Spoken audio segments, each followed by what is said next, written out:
Assalamualaikum warahmatullahi wabarakatuh.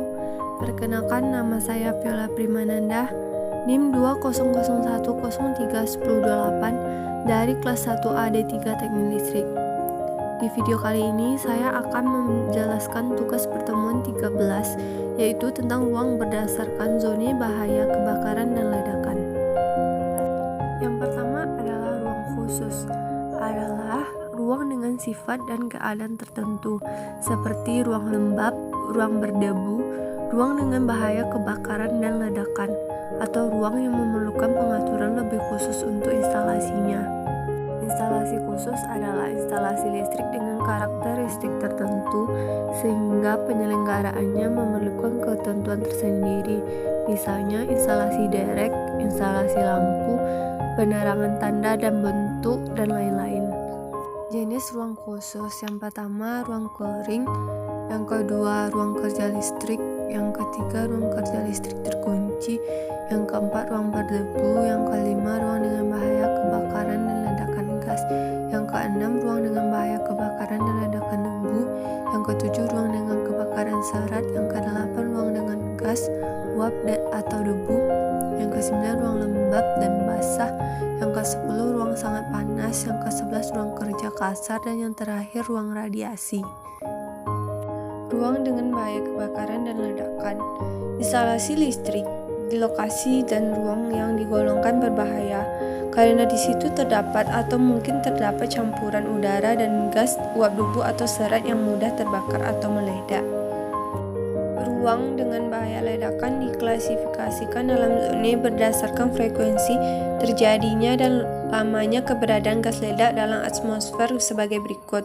Yang pertama, zona 0, suatu ruang di mana terdapat atmosfer gas ledak secara terus-menerus atau dalam waktu yang lama.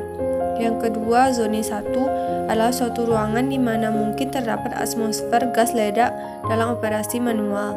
Yang ketiga, zona 2, suatu ruang di mana mungkin tidak terdapat atmosfer gas ledak dalam operasi normal, dan jika hal ini terjadi kemungkinannya tidak sering dan hanya akan berlangsung dalam waktu yang singkat. Untuk penggunaan perlengkapan listrik dalam ruang di mana terdapat gas ledak perlu diketahui hal berikut. Yang pertama, klasifikasi ruang berbahaya. Yang kedua, suhu nyala gas atau uap yang terdapat di dalam ruangan. Yang ketiga, selungkup perlengkapan yang sesuai dengan gas atau uap yang terdapat di dalam ruang. Yang keempat, pengaruh eksternal dan suhu sekitar. Kabel fleksibel di dalam ruang berbahaya harus dipilih dari yang berikut. A. Kabel fleksibel berselubung karet kuat yang biasa. B. Kabel fleksibel berselubung polikloroprene kuat yang biasa. C. Kabel fleksibel berselubung karet kuat dan berat. D. Kabel berselubung polikloroprene kuat dan berat. Yang E. Kabel berisolasi plastik ekivalen dengan kabel fleksibel berselubung karet kuat yang biasa. Perlengkapan listrik yang dipasang harus mempunyai tanda pengenal sebagai berikut. Yang A. Nama pabrikan atau merek. B. Identifikasi pabrikan. C. Simbol X yang menandakan bahwa perlengkapan listrik tersebut dibuat dan diuji untuk kondisi atmosfer gas ledak atau tergabung pada aparat yang dimaksud. Yang D. Tanda untuk setiap jenis proteksi. Yang pertama untuk aparat dalam minyak, yang kedua untuk selungkup bertekanan, yang ketiga untuk aparat berisi pasir, yang keempat aparat untuk selungkup tahan api, yang kelima untuk keamanan ditingkatkan, yang keenam untuk keamanan intrinsik kategori A, dan yang terakhir keamanan intrinsik untuk kategori B. E. Simbol untuk kelompok perlengkapan listrik. F. Perlengkapan untuk kelompok 2 yang suhu permukaannya melebihi 450 derajat Celcius mempunyai tanda suhu saja. G. Jika perlu nomor seri. H. Jika telah mendapatkan sertifikat pengujian maka dicantumkan tanda sertifikasi sebaiknya dengan urutan berikut tahun sertifikasi, kemudian diikuti dengan nomor seri sertifikasi tahun tersebut. Kelompok perlengkapan. Kelompok 1 adalah perlengkapan untuk digunakan dalam penambahan gas metan. Catatan 1. Penggunaan perlengkapan listrik kelompok 1 tidak termasuk dalam PUEL 2000. Yang kedua, kelompok 2, perlengkapan untuk digunakan dalam industri lainnya. Untuk penggunaan gas dalam bentuk kelompok 2, maka kelompok 2 dibagi menjadi 30. Kelompok 2 terbagi atas kelompok 2A, atmosfer yang mengandung aseton, amonia, etilen alkohol, bensin, metan, propan, dan gas atau uap dengan bahaya yang ekivalen. Yang kedua, kelompok 2B, atmosfer yang mengandung acetaldehid, atelin, dan gas atau uap dengan bahaya yang ekivalen. Yang ketiga, kelompok 2C, atmosfer yang mengandung asetilin, hidrogen, dan gas atau uap dengan bahaya yang ekivalen. Catatan 2 untuk mendapatkan daftar gas dan uap yang berbahaya agar merujuk ke publikasi IEC 79-12. Penggunaan perlengkapan yang diperuntukkan untuk zona 0 boleh digunakan untuk zona 1 atau zona 2 dengan kelompok gas yang sama. Perlengkapan yang diperuntukkan untuk zona 1 boleh digunakan untuk zona 2 dengan kelompok gas yang sama. Penandaan perlengkapan yang akan ditempatkan dalam ruang yang mengandung gas ledak harus mempunyai tanda pengenalnya untuk memperlihatkan zona kelompok gas dan kelas suhu berdasarkan suhu sekeliling 40 derajat Celcius. Perlengkapan yang digunakan dalam setiap zona. Zona 0 adalah dalam ruang zona 0 hanya boleh digunakan perlengkapan listrik yang mempunyai tanda pengenal sebagai berikut. A. Perlengkapan yang secara intrinsik aman dengan kategori IA.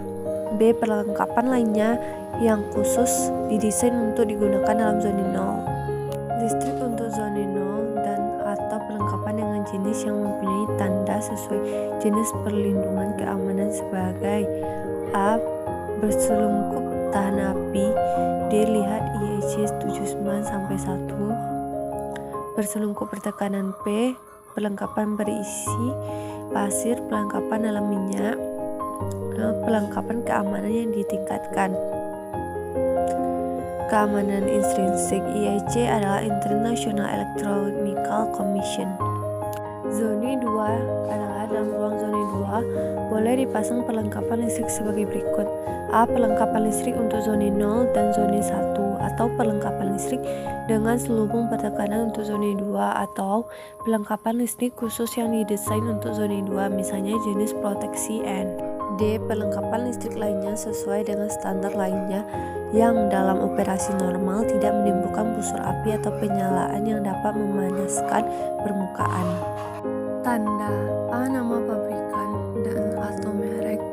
B. Identifikasi pabrikan. C. Simbol X yang menandakan bahwa perlengkapan listrik tersebut dibuat dan diuji untuk kondisi atmosfer, gas, ledak atau tergabung pada aparat yang dimaksud. D. Tanda untuk setiap jenis proteksi. A. Nama pabrikan atau merek. B. Identifikasi pabrikan. C. Simbol X yang menandakan bahwa perlengkapan listrik tersebut dibuat dan diuji untuk kondisi atmosfer, gas, ledak atau tergabung pada aparat yang dimaksud. D. Tanda untuk setiap jenis proteksi. O. Untuk aparat dalam minyak. P. Untuk selungkup bertekanan. Q. Untuk aparat berisi pasir. D. Aparat untuk selungkup tahan api. E. Untuk keamanan ditingkatkan. IA. Untuk keamanan intrinsik kategori A. IB. Untuk keamanan intrinsik kategori B. Simbol untuk kelompok perlengkapan listrik. 1 untuk perlengkapan listrik dalam tampang di mana terdapat gas tampang. 2 atau 2A atau 2B atau 2C untuk perlengkapan listrik dalam atmosfer gas ledak. Untuk huruf A, B atau C digunakan sesuai dengan kondisi gas. F. Perlengkapan untuk kelompok 2 yang suhu permukaannya melebihi 450 derajat Celcius jika perlu mempunyai nomor seri tetapi tidak untuk perlengkapan sambungan, perlengkapan yang kecil. Jika telah mendapatkan sertifikat pengujian maka dicantumkan tanda sertifikasi sebaiknya dengan urutan berikut tahun sertifikasi, kemudian ikuti nomor seri sertifikasi tahun tersebut. Itulah yang dapat saya sampaikan. Kalau ada kesalahan mohon dimaafkan. Assalamualaikum warahmatullahi wabarakatuh.